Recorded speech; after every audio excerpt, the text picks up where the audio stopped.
Good morning, lesbians who tech. So you've already had a little bit of a preview about the shit show that is our country, and has been since the election in November. A national tragedy happened with that election and with the inauguration in January, and every week has brought some fresh new horror from this administration. But last month, something happened that was terrible and tragic.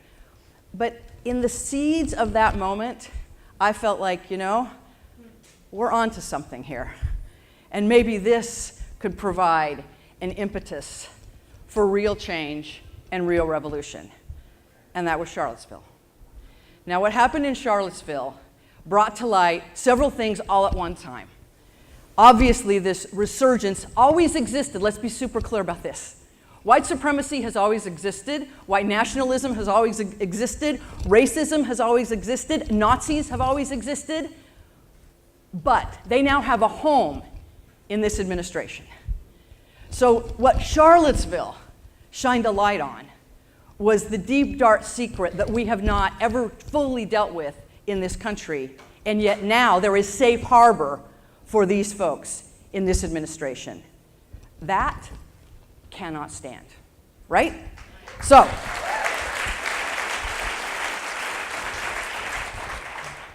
Charlottesville helped shine a light on the rise of white nationalism and white supremacy and the superstructure that embeds oppression for people of color in this country. But we've seen, just since the inauguration, a spike in hate crimes for all sorts of populations who are marginal or vulnerable in this country. This is what this administration has unleashed. And the response from the jackass in the White House is to equate what happened in Charlottesville and to equally blame, quote, both sides. Once again, giving solace to those who profess white nationalist perspectives and views. The month before Charlottesville, this is a guy who is giving Twitter a bad name. He tweets these series of tweets promising to ban the service of transgender soldiers in the military. So when the going gets tough, the tough sue that asshole in the White House.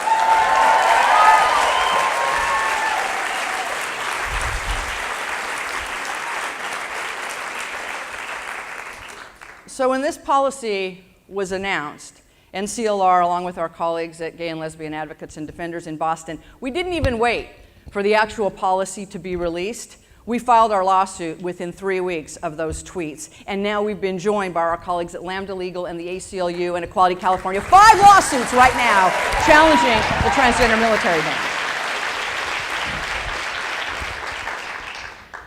And as if that wasn't enough, just this week, Trump promised to repeal protections for childhood arrivals, these DACA kids who were brought to this country as usually children. This is the only country they've ever known. Obama, by executive order, put in place DACA to provide protection from deportation to these young people. And President Trump has now said that program will end in 6 months. And Congress, do we trust that Congress is going to do something in 6 months to stop that from happening? So right now, in this moment, 800,000 young people who are in college, starting their first or second job, now live in terror that they will be deported, and every night go to bed and then wake up wondering when that shoe is going to drop. So Cher, love her, Cher tweeted this just a couple of days ago. And what I love about this is not only does she totally take down someone who would suggest that she's not sincere about providing homes for these DACA kids, but it's the best use of the word bitch that I've seen in a tweet ever. And what's also terrific about this, and I so appreciate Cher doing this, is she's doing something that is enormously important for all of us to do, especially white folks in this moment. She is acknowledging that she has a level of privilege that she is willing to deploy for individuals who don't walk in the world with that same sort of privilege. So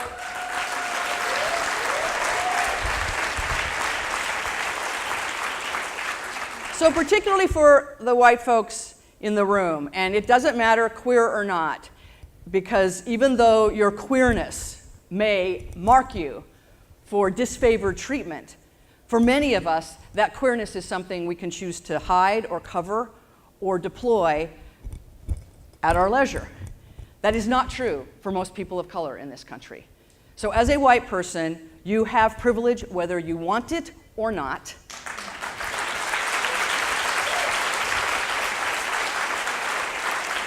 And in this moment, I would suggest the most consequential moment of your life as a citizen in this country, in this moment, that privilege has to be sacrificed and deployed every single day to turn the tide of what is happening in this country.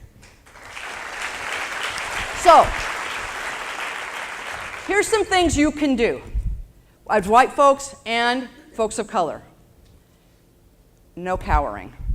The moment, the time of being in the fetal position because of what is happening in this country, feeling stymied by what's happening, feeling frozen, feeling exhausted, I'm sorry, that's over. This has to be a moment where not only do you not cower, but you actually show up in a very fierce and super badass way saying, no. None of this is going to happen on my watch. Deploy your privilege. This is the most important thing white folks can do in this moment, to show up and say, I'm here, I'm standing up for you, and these policies that are targeting folks who are vulnerable, who live in terror right now, those policies, the bad acts of this administration, these folks are not getting to these folks without coming through you, without coming through us. That's deploying your privilege. Support those doing frontline work. Now, this is a little self-serving, I will admit. At the National Center for Lesbian Rights, we are on the front lines every day, pushing back not just against the transgender military ban, but against conversion therapy, efforts by states to undermine our win, our marriage win. Just 2 years ago, we were at the Supreme Court. NCLR and our colleagues were at the Supreme Court, winning the freedom to marry nationwide. 2 fucking years ago. It feels like a lifetime ago, right? Look at how much has happened, and every single day, there are efforts in states, mostly in the South, but all throughout the Midwest as well, to erode or undermine our win on marriage. Supporting the organizations, I don't care whether it's NCLR, find some organization who's doing work that you care about and speaks to your passion, and support those organizations. Be entrepreneurial. And what I mean by this is thinking outside the box. I mean, what Cher suggests, that is entrepreneurial thinking. That is like, you know what? Come live with me, DACA folks, and I will provide sanctuary in my home. Thinking, we're going to have to be doing things we've never, ever done before. Thinking in new ways to stop the power from being exercised in a way that harms so many. And then occasionally, you're just going to want to show up with 20,000 of your closest friends to just be on the same page and say, here we are, and recommit to fight for another day. This was a rally in San Francisco that was teed up within several days after the Nazis announced they were going to hold their rally in San Francisco. They didn't hold their rally in San Francisco because we ran them out of town. And we did this instead.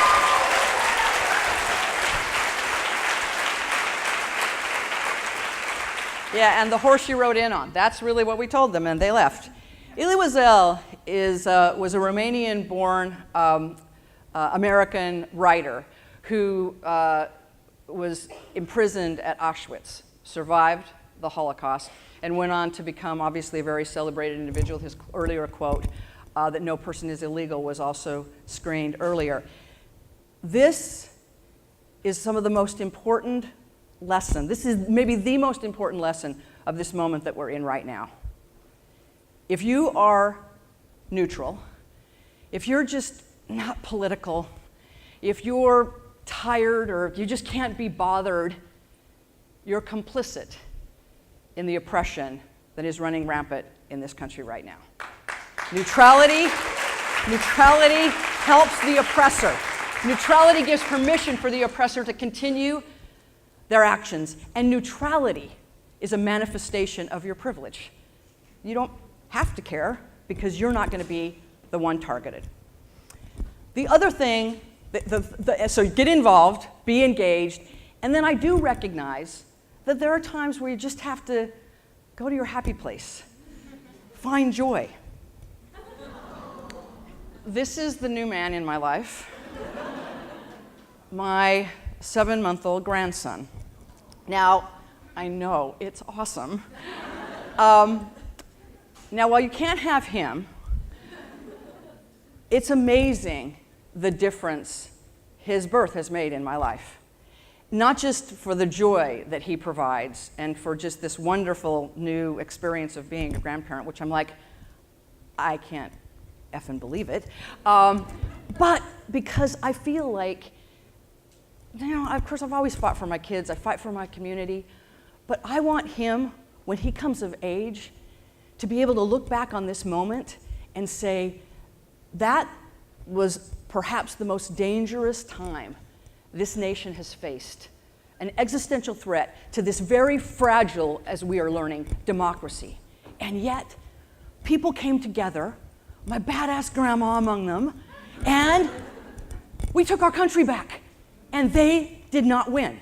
So whatever joy you find, and wherever you find it, that's what you need to do, because you do need to restore.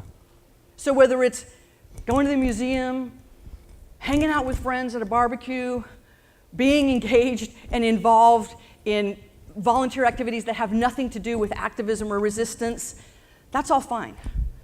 Do that. Find that way to restore, because this is hard work. And then after you do that, throw back a couple of shots of Patron, fuck your girlfriend, and suit up the next morning, and show up on the field because we need you. Thank you, Lesbians Who Pack.